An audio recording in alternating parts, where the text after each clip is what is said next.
Tungamire mukati mezviedzo mananda andibata ndimwedo ndomboni wikende ndimwemo otungamire tenzini tungamire semwana awonyara tamu unganyara dzinyanga. Kwazivai vateereri, tinomuchingamidzai kuchirongwa The Second Coming of Christ chamunopiwa naPastor Gift Rhodzi naPastor Caston Betera veku7th Day Adventist Church. Mustudio nhasi tina Proclaim Chaora ari kutiisira musign language. Mufundisi, chingamidzai vateereri. Vateereri, welcome to the program The Second Coming of Christ. Tinotenda musoro wedu wenyaya nhasi uri kutiwo Passover. Ndokuti Paseka. Nyaya yatiri kudzidza mukati mezuva ranhasi nemazuva ari kuteera ari kumberi inyaya yeEaster. Easter holiday yatinopembera. Holiday yeEaster iyai. Okay. Saka panopemberwa holiday yeEaster mutambo yayo ndewechinamato. Wakasiyana nemwe mutambo yatinogona kuti holiday yevashandi. Okay. WeEaster unobva panyaya dzekunamata dzemubhaibheri. Mutambo iwoyo unenge uchinyanya kucherechedza Jesu paya paakatambudzwa akunofa, ari pamuchinjiko, kusvika achifa, kusvika achimuka.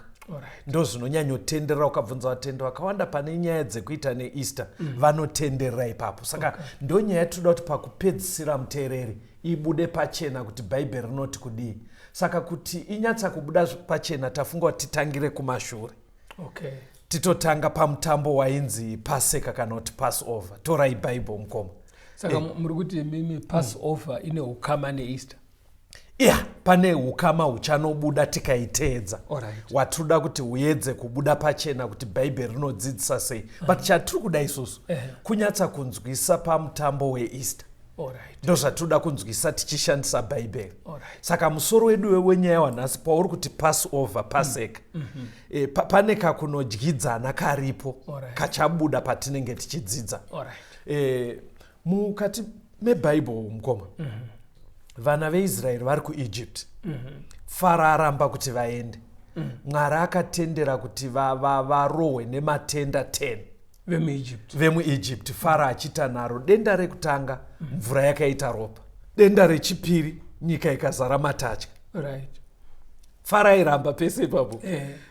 Denda rechitatu ndobva kwaita inda chaidzo dzairuma vanhu. Faro haana kutirimuka. Kukaita nhunzi. Faro haana kutirimuka. Denda rechi5, zvipfuyo zvakafa ngoma. Faro haana kutirimuka. Kusvikira rechi6, vanhu zvese nemhuka vaita mamota. Hanzi varanda vaFarao vakatadza kunomira pamberi pake. Munhu wese aine mamota naine Faro haana kutirimuka kuti aitendere vana veIsraeri kuenda. Ndobva zvabva ipapo, ndobva kwauya chimvura mawe. Mwari akuti ndoda kumbodhila nevegetation nezvirimwa. Chakusakadza zvese zvirimwa nevegetation. Kubvarura haana kutirimuka. Pechi 8 Mwari akatendera hwiza, mashwa. Kudya zvasiwa zvese zvapera ndobva zvaramba. Chechi 9 ndo chandoda kuti muverenge. Aive nenharo Faro. Plagi yechi9 yerima pana Exodus 10 verse 22. Exodus 10 verse 22. Mozisi akatambanudzira ruoko rwake kudenga. Rima guru rikavapo panyika yose yeIjipita. Rikaita mazuva 3. Faro haana kutirimuka. Nyika yese iri rima kudaro. In fact, zvavakatozwa muchiripoka pana Exodus 10 chiendai verse 27. Exodus 10 verse 27. Akarayira akadedza Moses. Vakati kudii? Asi Jehovha wakaomesa mwoyo waFarao akaramba kuvatendera kuenda. Zvino Farao akati kwaari, ibva pamberi pangu, chenjera kuti urege kuonazve chiso changu, nokuti nomusi waunoona chiso changu uchafa. Mozisi akati, mareva kwazvo, handichazooni chiso chenyuzve. vakabva vaonekana. ndo pavakapedzisira kuonana mukoma, vari kutaura nyaya dzekuti dai watendera vaisraeri kuenda. Saka Mozisi aenda chapter 11 yaExodo akabva arayirwa naMwari kunzi kwasara 1 dambudziko, plague raifanira kuzorova Egypt, rekufa kwematangwe. Saka akabva arayirwa kunzi chienda unoudza vaIsraeri vagadzire. This time taakuenda. Chapter 11 tapa chapter 12 verengai verse 1 na 2 yaExodo. Exodo 12 verse 1. Zvino Jehovha wakataura naMozisi naAroni munyika yeIjipita akati, mwedzi uno unofanira kuva mwedzi wokutanga kwamuri, unofanira kuva mwedzi wokutanga wegore. Saka Mwari auda kuuyisa dambudziko rechi-10 akabva achinja zvese. Zvikanzi zvataakuita manje tanga tichirarama ngatichichinjai kalenda. Musi waitaura naMozisi kandi ngatichichinjai kalenda. Kutotanga nhasi tatanga gore nyowani. Waive mwedzi upi? Ndondowari kuti waive upi. Pacho pavaitaura naMozisi akatongodzi kutanga nhasi tatanga gore nyowani. Vakatobva vatanga maverengero matsva. Maverengero matsva kuratidza kuti Mwari pane chinhu chaarida kuti chiratidzo kuti chakakosha. Ukaona chichichinjisa kalenda yearly cycle yakabva yachinjwa. Zvikanzi tichitanga nhasi tatotanga gore nyowani. Chii chamunofanira kuita? Verengai verse 3 kusvika pa6 yaExodo 12. Exodo 12 verse 3. Yes. Taurai kuungano yose yavana vaIsraeri muti, nomusi wegumi womwedzi uno mumwe nomumwe ngaatore gwayana, vachiverenga dzimba dzamadzibaba avo. Mhuri imwe neimwe ive negwayana rayo. Kana mhuri iri duku vasingagone kupedza gwayana, ivo navagere pedyo neimba yavo ngavatore rimwe rinoringana vanhu. Muringanise gwayana pakudya kwomumwe nomumwe. Gwayana renyu ngarirege kuva nechinhu chisakafanira, mukono wegore rimwe. Muritore pamakwai kana pambudzi. Zvino murichengete kusvikira pazuva re14 romwedzi. Ipapo ungano yose yavanhu vose vaIsraeri ngavariuraye madekwana. Zvikanzi tatanga gore ndozvikuti udzwa waMozisi naMwari. Zvikanzi after 10 days padei rechi-10 tatotanga kalenda nyowani. Kureva kuti tiri gore riri kutotanga kwekutanga kwaro, kureva kuti tiri mwedzi wekutanga. Zvikanzi saka pamwedzi uno wekutanga after 10 days endai munotora gwayana regore rimwe chete, moribvisa kumafuro, moriisa pamunoriona. Richengetei kusvika musi wa14. Panokwana musi wa14 mozoriuraya. Usiku toda kuti muzoridya. Zvikanzi saka zvamunoita kana family iri diki vanogona kubatana nevamwe so that gwayana racho risazosara. Rinofanira kudyiwa richipera. Kana family yakakura munotenderwa kutora rimwe rechi-2. But munoritora musi wa10 harichaende kumafuro nedzimwe. Musi wa14 ndo pamunozoriuraya mobva maridya. Mutambo uri kurayirwa naMwari. Verengai verse 7 kusvika pa10 yaExodus chapter 12. Exodo 12 verse ya 7. Zvino ngavatore rimwe ropa raro varise pamagwatidziro maviri egoni napachivivo chokumusoro padzimba pavacharidyira. Vadye nyama yaro usiku ihwohwo yakagochwa pamoto nechingwa chisina kuviriswa. Vaidye nemiriwo inovava. Regai kuidya isani yaibva kana yakabikwa nemvura, asi yakagochwa pamoto. Musoro waro namakumbo aro pamwe chete neura hwaro. Musasiya chimwe charo kusvikira mangwana. Zvose zvaro zvinosara kusvikira mangwana muzvipise nemoto. Muri kuona kuti paraurayiwa rabviswa kumafuro musi wechingani mukoma? Musi wechi10. Dheti rakuti 14 ndikanzi moriuraya usiku.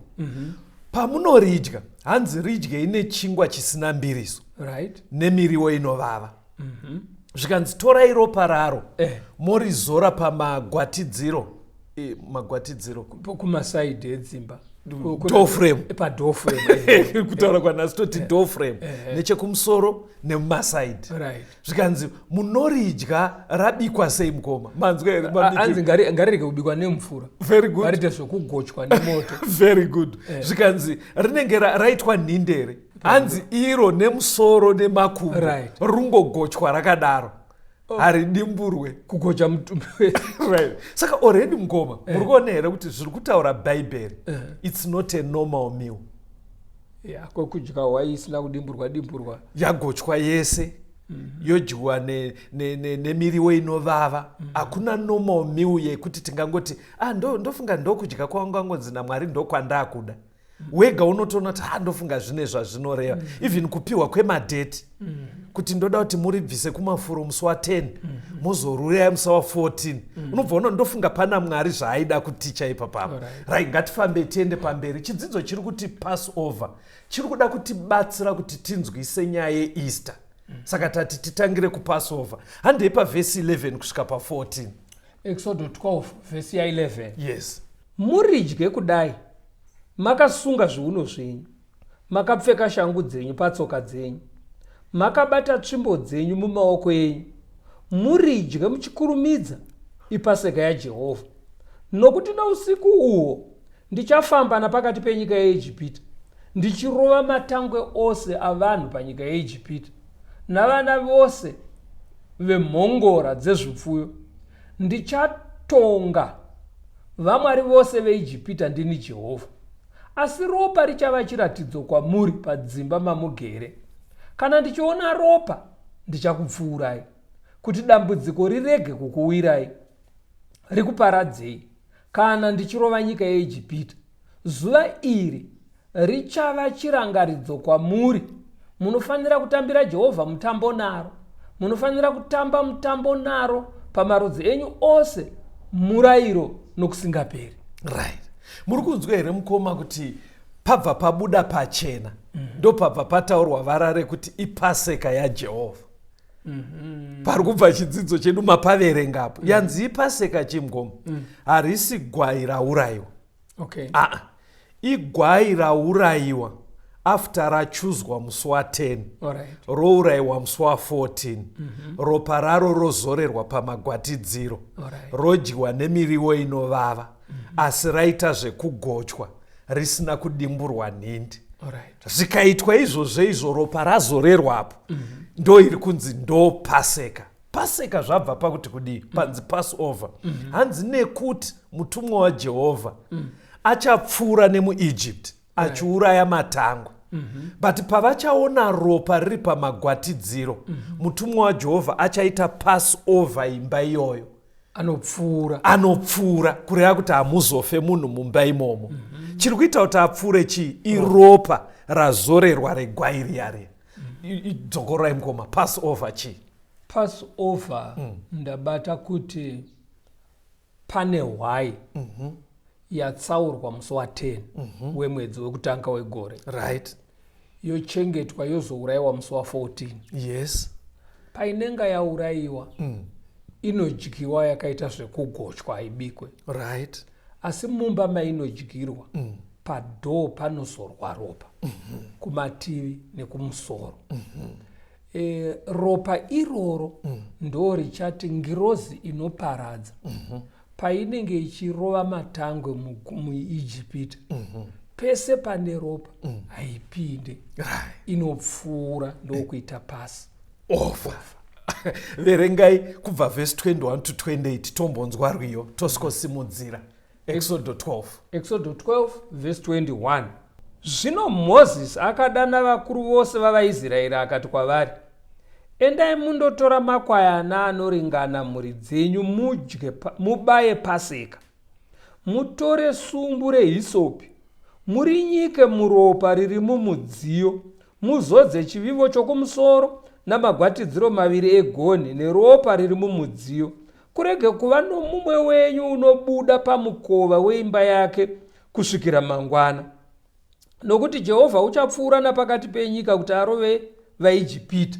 Kana akaona ropa pachivivo chokumusoro namagwatidziro maviri, Jehovha uchadarika mukova uyo. Haangatenderi muparadzi kupinda mudzimba dzenyu akurovei. Chengeta chinhu ichocho, uve murayiro kwauri nokuvana vako nokusingaperi. Zvino kana muchizosvika panyika yamuchapiwa naJehovha sezvaakakupikirai, muchengete basa iri. Zvino kana vana venyu vakati kwamuri, basa iri rinoti kudiniko? Muti kwavari, ndicho chibayiro chePaseka yaJehovha, wakadarika dzimba dzavana vaIsraeri paIjipita nomusi waakarova vaIjipita, akaponesa dzimba dzedu. Ipapo vanhu vakakotamisa misoro yavo vakanamata. Vana vaIsraeri vakaita saizvozvo. Mozisi naAroni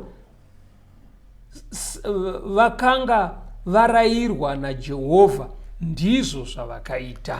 Saka vana vaIsraeri vakateerera. Zvanyatsotsanangurwa zvikanzi nyaya ichatokunetsesai mangwana. Vana kana vazukuru venyu vachikubvunzai kuti chiiko miu iyi hatisati taijaira miu yakadai.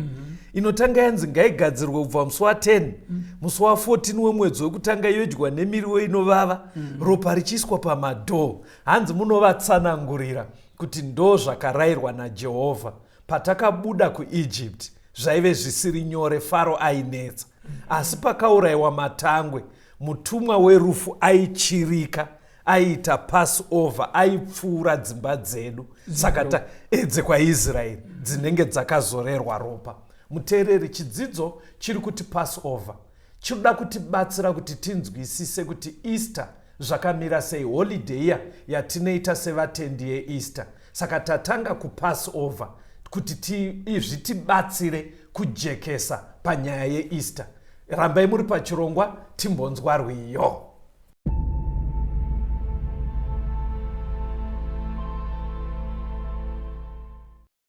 Ndinoda kutaura kuti ndaponeswa ngeropa ro, pamusana popemudza wake ndichagara kumushako.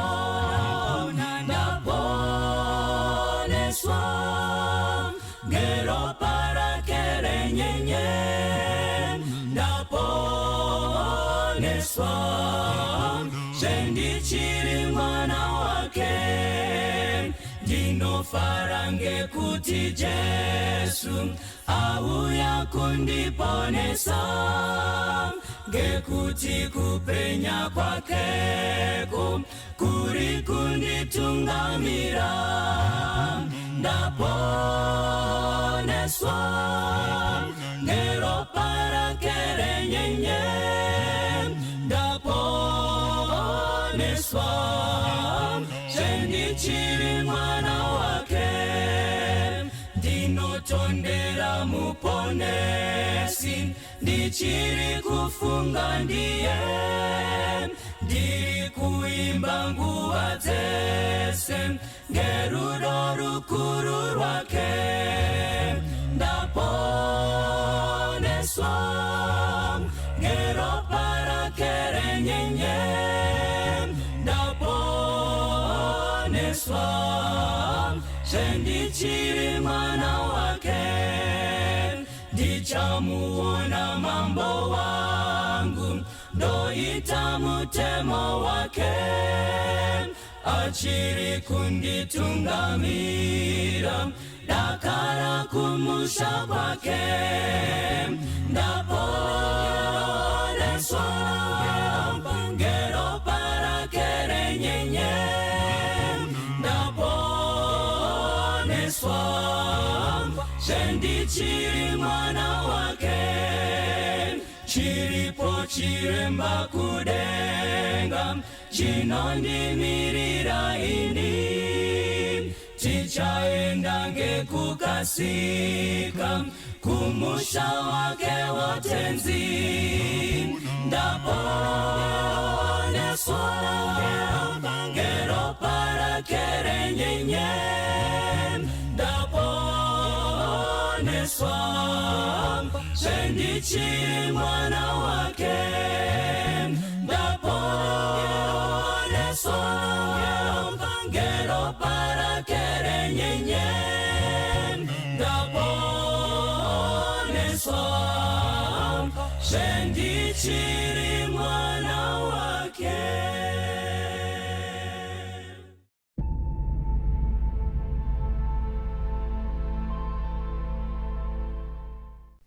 Tinomuchingamidzai zvakare vateereri muhurukuro yedu Passover.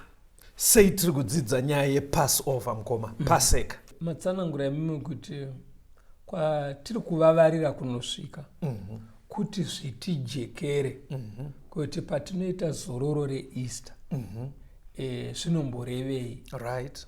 zvakabva nekupi? Yes. Saka mati imimi tikadzokera kuOld Testament toda kutarisa Easter sezvinotaura bhaibheri, Yes. kuti zvinorevei. Saka apa tiri kunotora hwaro hwacho kuOld Testament panyaya dzepassover. Right. Yanzi passover chii mukoma? Ndobva zvabuda pachena kuti passover ivara rechirungu, kunyange muchishona vachiti paseka, asi vara iri rakauya sei? Rakauya pakuti vaIsraeri kuti vachiburitswa muEgypt, Right. nenharo dzaive naFarao, zvakatsvaka kuti Mwari auraye matangwe ese pavanhu nekuzvipfuyo. Asi kuti vaIsraeri mudzimba dzavo musaurayiwe matangwe, vakanzi vauraye hwai, Right. yavaitsaura musi wa10 wemwedzi wekutanga. Vaiuraya musi wa14, vaizora ropa rehwai iri pamadhoo, vorara vachidya nyama yacho vachiigocha nemashizha anovava nechingwa chisina mbiriso. Saka ngirozi yekuparadza yekuuraya matangwe yaiti imba yega yega pakazorwa ropa, Yes. yanga isingapinde kunouraya, Okay. yaidarika. Okay. Ndokuita Passover. Off. Thank you mukoma. Pana Exodus 12 ndopati chiri verengai verse 29 to 33. Exodus 12 vhesi ya29. Zvino pakati pousiku Jehovha wakarova matangwe ose panyika yeIjipita, kubva padangwe raFarao waizogara pachigaro chake choushe, kusvikira padangwe romusungwa akanga ari mutorongo, navana vose vemhon'ora dzezvipfuwo. Zvino Farao akamuka usiku, iye navaranda vake navaIjipita vose. Kukava nokuchema kukuru paIjipita, nokuti kwakanga kusine imba musina wakafa. Akadana Mozisi naAroni usiku akati, simukai, ibvai pakati pavanhu vangu, imi navana vaIsraeri, endai mundonamata Jehovha sezvamakataura. Torai makwai enyu nemombe dzenyu sezvamakataura, endai neni mundiropafadzewo. VaIjipita vakakurudzira vanhu kwazvo kuti vakurumidze kuvabudisa panyika, nokuti vakati isu tofa tose. Saka zveshuwa event yakatoitika Mwari aisatyisidzira mgomo. Kwakafiwa. And unfortunately Farao anozoita mukana wokuonana naMozisi akazongotuma ari mamessenger, because kumba kwake kwakwato nerufu kwaFarao. Mwana wake wedangwe aifanira kuzoita next king anga atofa, saka akatuma mamessenger zvikanzi achibudai endai. Hanzi nevaEgypt vese vemaneighbor evaIsraeri vaikurudzira kuti chii chamasiya, please kasika yenyu maenda. Hanzi because yange a disaster all over. VaIsraeri ndobva vabuda, ndo zvakaita kuti vabude muuranda mukoma. Ndo Passover. Saka dai taingada kutaura kuti maibudika here muEgypt, answer inoti no, vamusingabudike. zvazvisiri nyore.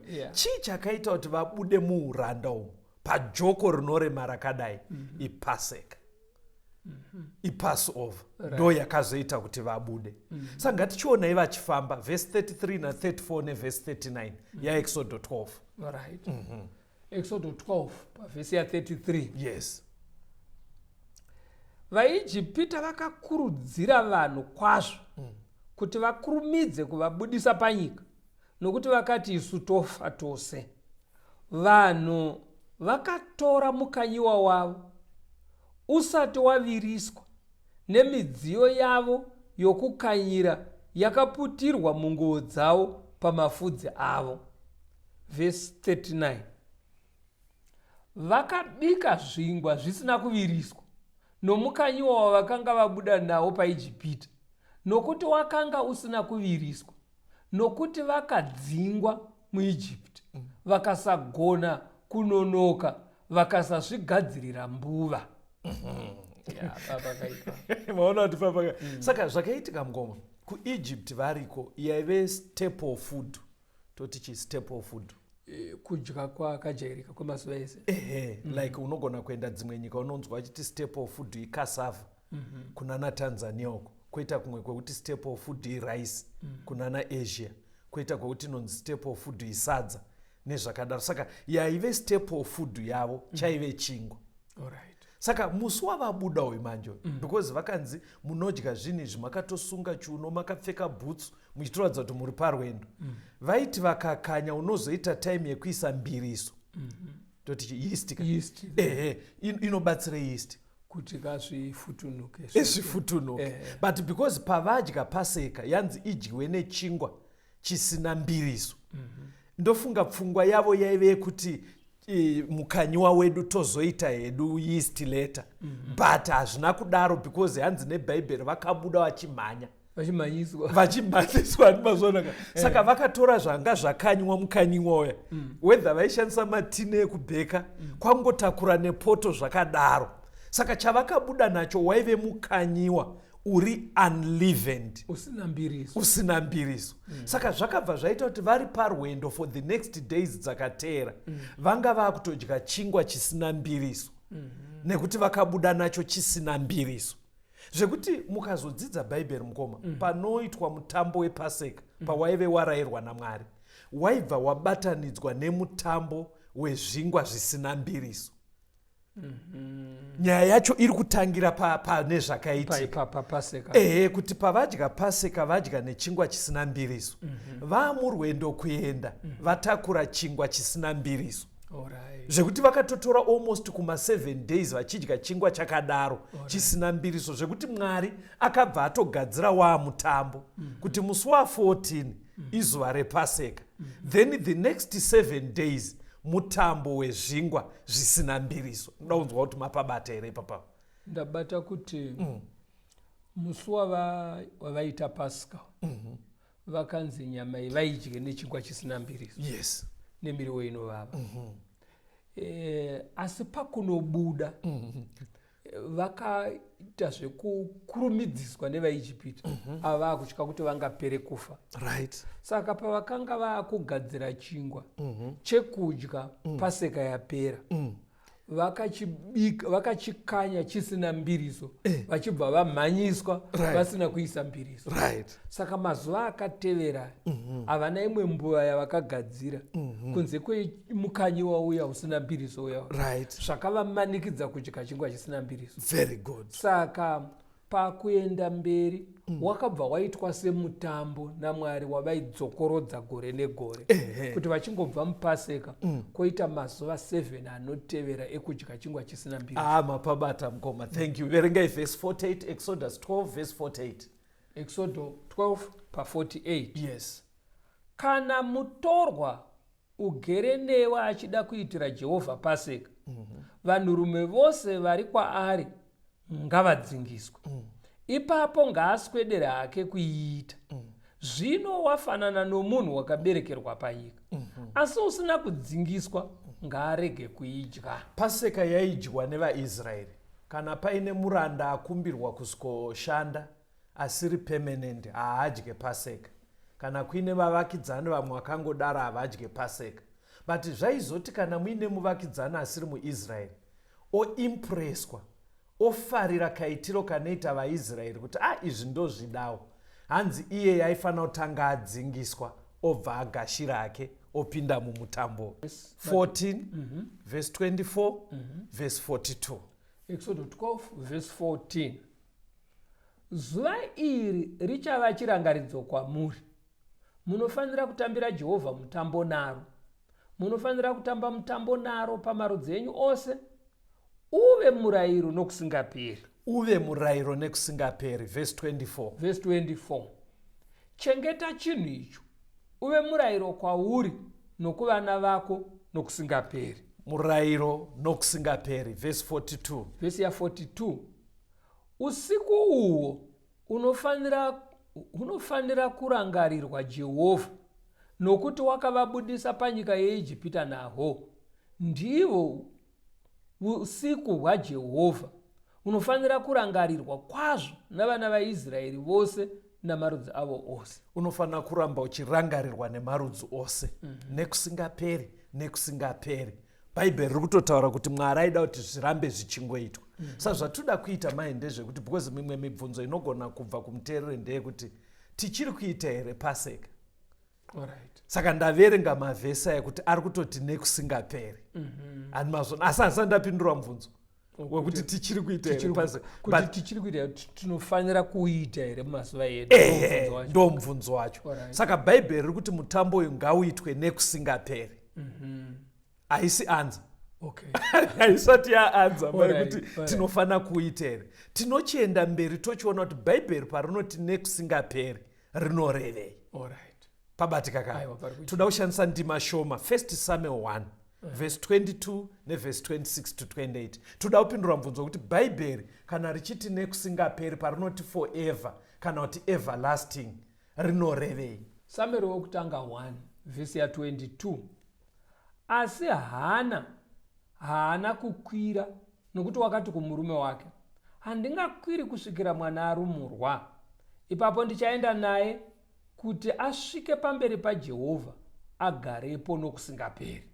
Agarepo nekusingaperi ndi Samuel, right? Verse 26, Hana akati, Ishe wangu nomweya wenyu mupenyu, Ishe wangu, ndidi mukadzi wakadeya kumira pano pamberi penyu ndichinyengetera kuna Jehovha.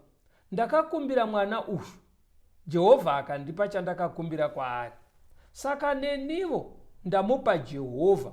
Mazuva ose okurarama kwake wakapiwa Jehovha, akanamata kuna Jehovha ipapo. Hana ari kuti kumurume wake, uyu mukomana uyu ndichazoenda naye kahwani kuchechi, ndobva ndamupa kuna Jehovha agareko nekusingaperi, forever.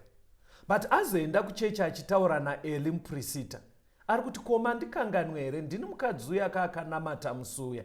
Saka ndauya nemukomana uyu kuti agare kuna achishandira Mwari upenyu hwake hwese. Kumurume ati ndoda kunomenesa kuna Jehovha agareko nekusingaperi. Kuna Eli ndobva ati ndauya naye kuti ashandire Jehovha upenyu hwake hwese. Saka nekusingaperi zvinoreva nekusingaperi zvinoreva kuti as long as munhu iye ari pakati pevapenyu. Thank you. Jude verse 7. Toda kungopindura kuti Bhaibheri kana richiti nekusingaperi riri kureva kuti eternity here rinorevei. Jude verse 7. Yes. SeSodhoma neGomora namaguta akapoteredza akazvipa kwazvo saivo kuupombwe nokutevera imwe nyama, akaitwa chiratidzo, akarohwa nomoto usingaperi. Akarohwa nemoto usingaperi. Akarohwa nemoto usingaperi maguta eSodom neGomora. Because vaiita zvinonyangadza Mwari zvechingochani nezvimwe zvese zveunzenza. Saka kuchiri kubvira here kwaive neSodom Gomora. Aiwa, kwakadzima. Asi manzwa here Bhaibheri rati moto uyu unobvira nekusingaperi. Ndo zvichaita futi even moto wegena unonzi unobvira nekusingaperi. Bhaibheri rinenge richirevei? Rinoreva kuti moto uyu unopisa, woramba uchipisa kusvika wapedza basa. Thank you. Saka nekusingaperi zviri kureva kuti as long as the intended purpose is there, chinhu ichocho chinoramba chiripo. Kana paine zvichiri kufanira kupiswa, moto iwoyo haudzime. Handitika? Kana Samueri achiri mupenyu, aizoramba achingoshandira Mwari. Saka Bhaibheri pariri kuti Paseka ngauve mutambo nekusingaperi, riri kureva kuti as long as the intended purpose yePaseka ichiripo, ngaurambe uchiitwa. Kureva kuti chinangwa chePaseka, right, kana chichiripo, yes, mutambo uyu ngaurambe uchiitwa. Muchaona zvichajeka patiri kuramba tichiita chinangwa chacho chi. Aiwa, muri kumhanya kumberi mukoma. Chidzidzo chedu chiri kuti Passover kana kuti Paseka. Chidzidzo chinoda kuti batsira kuti tipindure, tive nekunzwisa kuri nani kuti mutambo weEaster unoitwa nevatendi, bhaibheri rinoti kudii, zvakamira sei nemutambo weEaster? Regai timbonzwa rwiyo.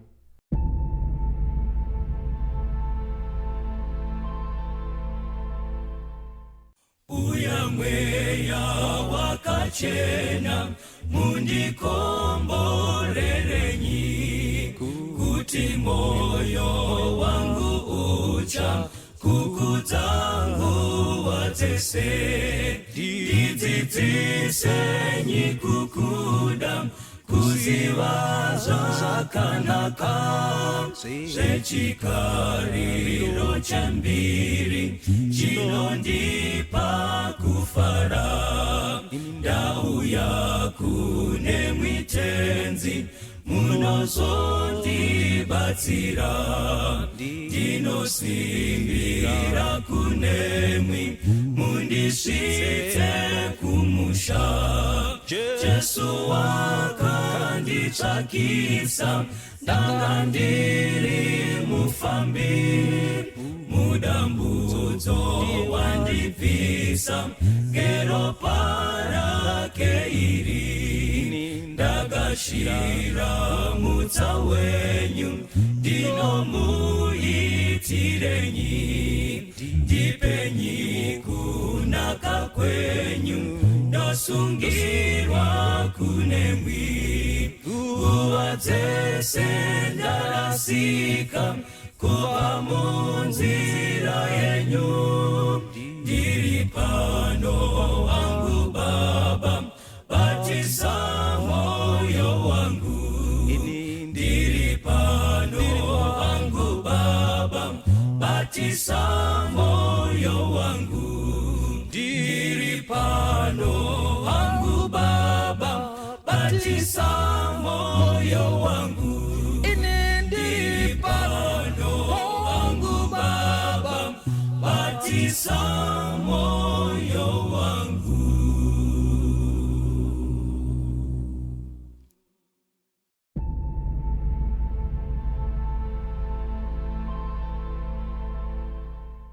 Tinomuchingamidzai zvakare vateereri. Tiri kuenderera mberi nehurukuro yedu Passover. Zvaisava nyore kuti vanhu veIsraeri vabude mujoki reuranda kuEgypt. Pakatoda kuti vaite mutambo iwoyo waiitwa musi wa14 mwedzi wekutanga. Mukoma, patiri kudzidza musoro wenyaya yekuti Passover, takananga kupi? Chikonzero sei tiri kuita leseni? Pakutsanangura kwamakaita munhu waMwari makati ndo zvinotibatsira kunyatsonzwisisa kuti zororo reEaster rinorevei. Right. Zveshuwa toda kuti tidzidze nyaya yeEaster, but tati titange kuri kuPassover. Saka taona Passover ichirayirwa naMwari unzi ngauve mutambo unoramba uchiitwa nekusingaperi. Ndobva taona kuti bhaibheri rairevei paraiti nekusingaperi, because toda kupindura muteereri ari kuti nai vafundisi, mazuva ano tinofana kuita here mutambo wePaseka, wePassover. Chii chataona bhaibheri pariti ngaurambe uchiitwa nekusingaperi? Chataona maitirwo emutambo wacho kuti riri kurevei panzi ngauve unoitwa nekusingaperi.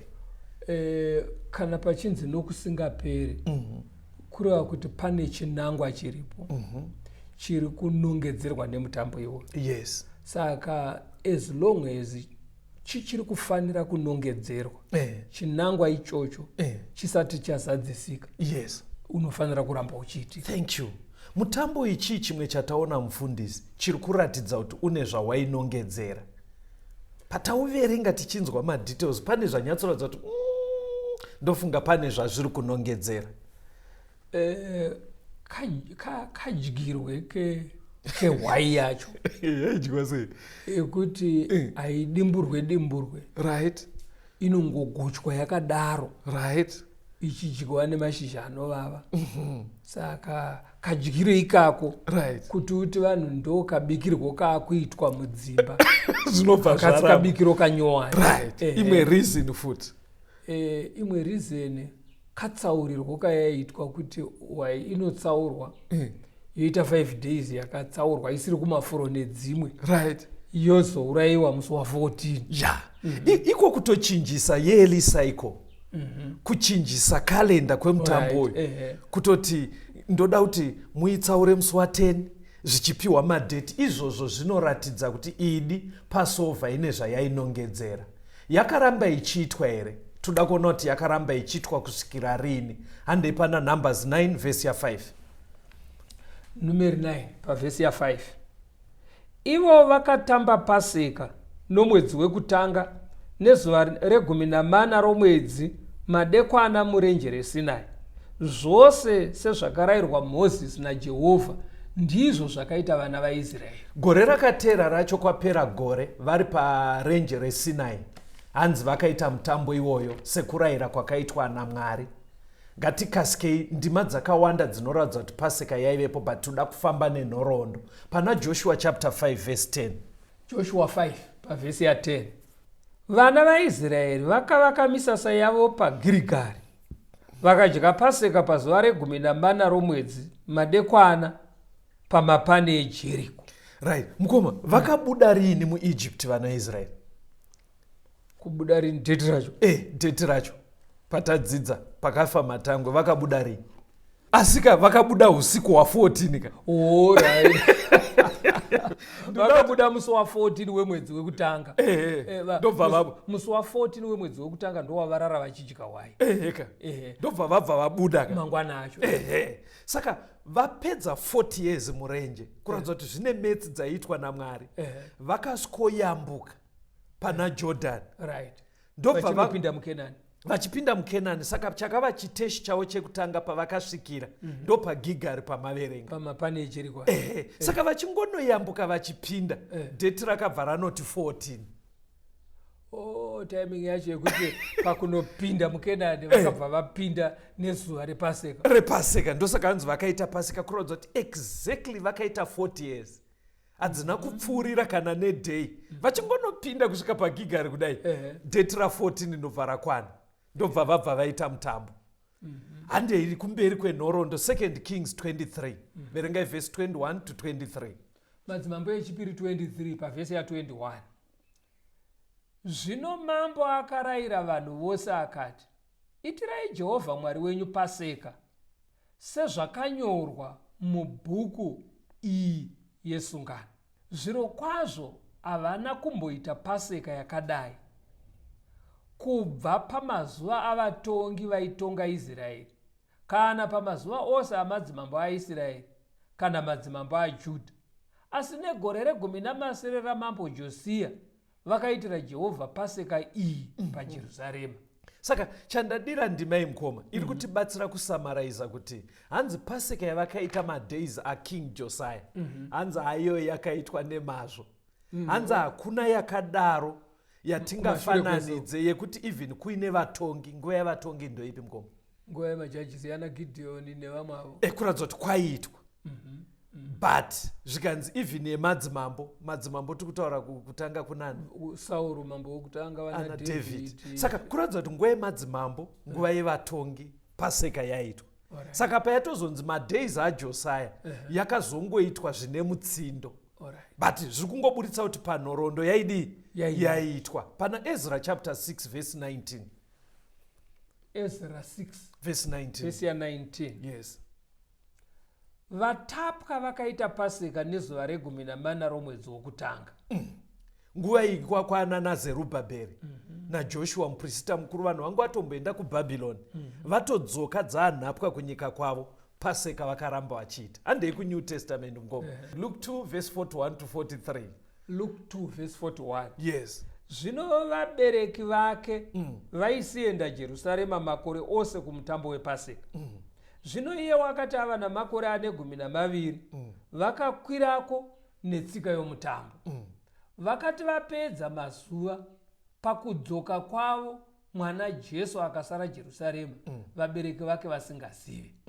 Chimbomirai makadaro. Mukoma, tati Pasika yakanzi iitei nekusingaperi. Yaitwa vachipinda muKenani. Yaitwa nguva yevatongi. Yaitwa nguva yemadzimambo. Yaitwa nana Josiah. Yaitwa vanhu vadzoka kuutapwa nana Zerubhabheri. Iri kuitwa munguva Jesu ari mukomana. Mubvunzo wangu uri kuti yanzi iitwe nekusingaperi. Tikaona kuti nekusingaperi zvikureva kuti as long zvairi kunongedzera zvisati zvazadziswa ngaite. Saka tingati here kuold testament paseka yakazadziswa? Aiwa, kozi yakaramba ichingoitwa. Yakaramba ichiitwa. Jesu ari mukomana inge azadziswa here? Yakaramba ichingoitwa. Iri kuratidza kuti yakaramba ichiitwa, saka muri kufolowa. Because toda kuti tinyatsoiteedza tione kuti zvinonoperera papi. Saka yanzi Jesu aine 12 years. Vakatoenda naye kuJerusarema kunoita paseka. Ngationei vari ikoko vhesi 46 to 50 pana Luke 2. Luka 2 vhesi ya 46. Mazuva matatu akati apfuura, vakamuwana ari mutemberi agere pakati pavadzidzisi achiteerera nokuvabvunza. Vose vakanga vachimunzwa vakashamiswa nokuziva kwake uye nokupindura kwake. Zvino vakati vamuona, vakakatyamarara. Mai vake vakati kwaari, mwana, watiitireiko zvakadai? Tarira, baba vako neni takakutsvaka tichichema. Akati kwavari, makanga muchinditsvakireiko? Makanga musingazivi kuti ndinofanira kuva pazvinhu zvababa vangu here? Vakasanzwisisa shoko raakavaudza. Right, mngoma zvandoda kuti mubate pana. Apa pabate mngoma. Jesu ministry yake yakaita makore mangani? Muri mudzidzo waJesu paatanga ministry kuti ndatanga achitanga basa rake kubva pakubhabhatidzwa kwake kusvika paachinourayiwa makore 3 nechidimbu. Right. But munoziva kuti ndima yemaverenga ndo yega yatinoudzwa zvaJesu kubvira kugore 0 kusvikira paakabhabhatidzwa akuma 30 years. Muri kuti ndiri kuti ministry yaJesu apa pataverenga paakaenda kutemberi aine 12 years kupaseka. Ndiri kuti kubva Jesu aine 0 kusvika achibhabhatidzwa achitanga ministry yake akuma 30 years. Bhaibheri parangonokora kuti ringotiudza zvaJesu ndepapa pepaseka chete. Kuti hatiudzwe ujaya hwake nekutamba kwake. But patangonzi nebhaibheri imbonzwai ndipapa amenoti muri kundibateresa ndiri kuti bhaibheri pega parinotaura mumakore 30 nechidimbu akararama ari panyika panapa. Pega parinotaura nezvebasa rake ndipapa aine 12 years. Aine 12. Otherwise rinozomirira anyatsotanga ministry. Asati atanga ministry pakubhabhatidzwa parinongotaura kumbotiratidza zvaJesu ndipapa bedza aine 12. Ende chaasarira chii? Asara nekuti kuri kuitwa paseka. Anguti sababa wangu ariko bhaibheri rabva rati aivabvunza stereki. Vadzidzi vebhaibheri vanoti aivabvunza zvemutambo wepassover. Ivo vachimubvunzo achivapindura kachiri kamukomana. Hanzi akutsvagwa kuti kuona mwana 3 days here tichikutsvaga ungasare kuno here? Hanzi akapindura kuti kudii? Kuti manditsvagire ndichiita zvababa wangu. In other words mngoma ari kufanovaudza kuti pamutambo wepaseka apa ndaona zvinhu zvababa wangu zvine chekuita neni.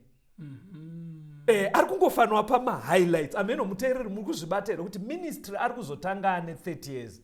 But pamutambo wepassover asara achibvunzana nevakuru vechechi zvinoenderana nemutambo uyu. Paari kubvunzwa nevabereki kuti nhai mwana shuwa 3 days tichikutsvaga. Ndobva ati ko imimi hamuzvizive here kuti nyaya dzakadai dzababa wangu ndo pandinowanikwa. Sekunge ari kuvahinda kuti nyaya yakakosha very good. Ivo havana kutonzwisa kuti ari kuti kudii. Ngatichione heda atanga ministry John chapter 2 verse 13 neverse 23. John 2 pavhesi ya 13. Ifirst year atanga ministry yake. Paseka yavaJudha yakanga yava pedyo. Zvino Jesu akakwira Jerusarema. Verse 23. Vhesi ya 23. Zvino nguva yaakanga ari Jerusarema pamutambo wepaseka, vazhinji vakatenda kuzita rake vachiona zviratidzo zvaaita. Pafirst year yeministry yake musi wa14 wemwedzi wekutanga pawakasvika Jesu akaenda kuJerusarema kunotamba mutambo wepaseka. Hatichiona igore rake rechi2 pana John chapter 5 verse 1. John 5 verse 1. Yes. Shure kwaizvozvo mutambo wavaJudha waivapo. Yes. Jesu akakwira Jerusarema. Mutambo wepaseka akaenda igore rechipiri reministry. Gore rechitatu John chapter 6 verse 4. John 6 verse 4. Yes. Paseka mutambo wavajudha wakanga uri pedyo. Very good. Musi wa14 wemwedzi wekutanga uyu ya3rd year yeministry yake. Pa3rd year yake isati yanyanonopera pane patauda kuona pana Matthew 26 verse 17 to 20. Matthew 26 verse ya 17. Yes. Nezuva rokutanga rezvingwa zvisine mbiriso, vadzidzi vakauya kuna Jesu vakati, munoda kuti tikugadzirirei pamungadya Pasika? Akati, endai muguta kuna Nyakuti muti kwaari, zvanzi nomudzidzisi, nguva yangu yava pedyo, ndichadya Pasika paimba yako navadzidzi vangu. Vadzidzi vakaita pavakarayirwa napo naJesu, vakagadzira Pasika. Ava madekwana akagara pakudya navadzidzi vane 12. Vakati vachidya, akati kwavari, zvirokwazvo ndinoti kwamuri, mumwe wenyu uchandipandukira. Right. Pfungwa iri kuto yatiri kuda yabuda panapa. Hanzi waive musi wekutangwa wezvingwa zvisina mbiriso. Imbodzokorai kuti madhei ezvingwa zvisina mbiriso akamira sei. Bhaibheri razobuda aro kuti waive Pasika. Vaita sei? Vaiti musi wePassover. Vakarara vaidya hwai nezvingwa zvisina mbiriso. Ndo paitotanga kudya zvisina mbiriso. Vozoita sei? Mazuva aitevera 7. Very good. Chingwa chese chaidyiwa mudzimba dzavo chainge chisina mbiriso. Saka zvaita unge mutambo wezvingwa zvisina mbiriso une 8 days. Pakuti une wemusi wePasika wozoita. Saka musi wekutanga wezvingwa zvisina mbiriso ndo Pasika. Ndo zvataura Johani. Vakabva vaigadzirira. Mukoma muri kuonera kuti patasvika Jesu achita Pasika anga akutonofa usiku wacho. Muri kuonera kuti patinopemberera Easter, vatendi pavanoita mutambo weEaster vari kunyanya kuongorora kutambudzwa kwake, kuroverwa kwake, kufa kwake nekumuka kwake. Saka tamhanya muteereri, tasvika kwatiri kuda kune chekuita neEaster. Taichovha nyaya munhoroondo. Ndobva tanoti aikazve kusei Pasika iri kunoita mahwekwe nepari kunotanga kutambudzwa kwaJesu. Amenoti muri kufollow here kuti sei tatanga nePasika isi tiri kudzidza zveEaster. Ya, zvajeka kuti panoitwa mutambo wePasika zviri kunodondana nepakatanga Jesu kutambudzwa, kunourayiwa pamuchinjikwa. Yes. Saka kutoradza kuti pane ukama kutambudzwa kwaJesu, marwadzo ake, achiroverwa, achifa, achimuka. Zvinonoradza kuti ukama huripo nePasika, because paitwa Pasika naJesu nevadzidzi vake ekupedzisira, usiku ihwo ndo hwabva atanga kutambudzwa achisungwa. Toda kutenda vateereri, chidzidzo chedu changa chiti Passover. Tova pamafoni number ndizoka. Phone number dzamunogona kutibata kuti muwane malinks ekupinda mawhatsapp groups dzinoti 0717 091 615 0717 091 615 kana kuti 0775 909095 0775 909095. God bless you. Ngatisanganei zvakare pachirongwa chino. Rimwe zuva tichabva munyika, isu takananga kudenga tanunurwa naJesu muponesi, tichabururuka nditungamire mukati mezviedzo, mananda andibata ndimwedombo ndiwikeje ndimwemo otungamire tungamire semwana awonyaratamu unganyaradzinyanga mananda anomunzwa kanama atinyarara imwite tenzi wenyanza tenzini tungamire aponda yasvika nyanza mananda aondichisa Anichina zororo Dotsamira kune mwika Kaninze Eimi moti Dinoku Otungamira